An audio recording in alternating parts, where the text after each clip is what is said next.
I spent the last 5 years at Ford. Prior to August of last year, Ford Motor Company offered buyouts throughout the Ford system to any employee that wanted to go a different route with their career. I was fortunate enough to decide to take that route and come back to school. And I was also super fortunate enough to have Catharine College in my back door to go back to school and further my education. I had spent some time here right after high school and got some of my credits out of the way. Went into the workforce, and when this opportunity came across, it was a little different for me because I was choosing to go back to school. I was ready to go back to school, and my grades have reflected that. Not wanting to be in the workforce without a degree. It's difficult sometimes at 18, 19, fresh out of high school, to come in campus and then just jump in and get involved because you're worried about, well, somebody might think this and that. At 29 and 28, I didn't have those fears. I didn't care. I was able to come on campus and do what I needed to do to not really leave a legacy, but leave something for the next group of students to come in. When I come back to school, and I was thinking about it last summer, I can do this, and everybody knows, that part of the factory life, it's a good life. You make a decent living. And my daughter was starting, I guess it was during her first grade year, and I'm talking about education and how she needs to concentrate in school, and she looks up at me and says, "Daddy, you didn't finish college. Why do I gotta go?"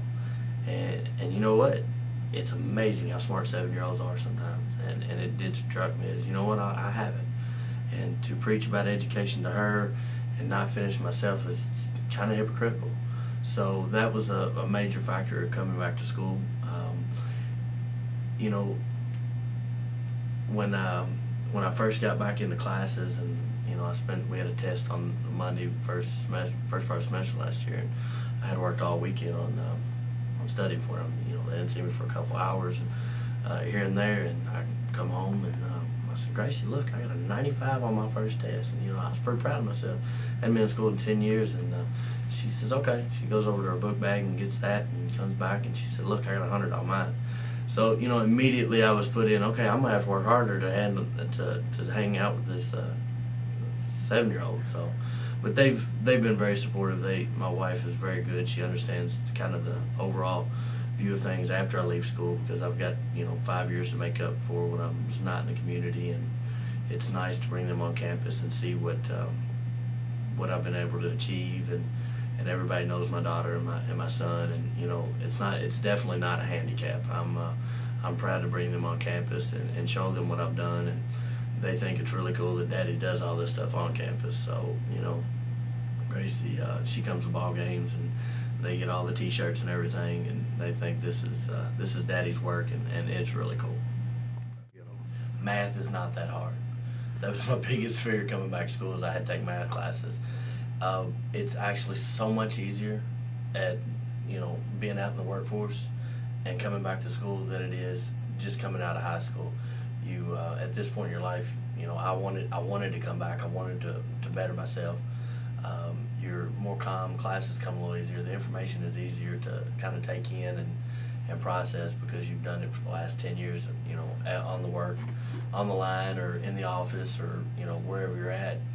It's an opportunity that if you've got it, take it, because and that was my big thing, is I knew what that was for me. I knew what I was going to get from that. So, not that was a bad life. I wanted to do something else. I knew where I was going there, and the unknown is a great thing to look at. I appreciate where I'm at now because I was able to go out into the workforce. But it would have been a lot easier on myself and my family if I'd have done this the first time, and had concentrated and put the effort in and got out of school what I needed to. If you're not ready, you're not ready, but you'll never know if you're not ready unless you go. So even if you don't think you're ready, go to school. Try it. And it doesn't matter what school you go to, just go and give it your all. And if you're having trouble, go to the teachers and say, "I'm having trouble, I need help." There's not a teacher across the state that doesn't want to see a student succeed.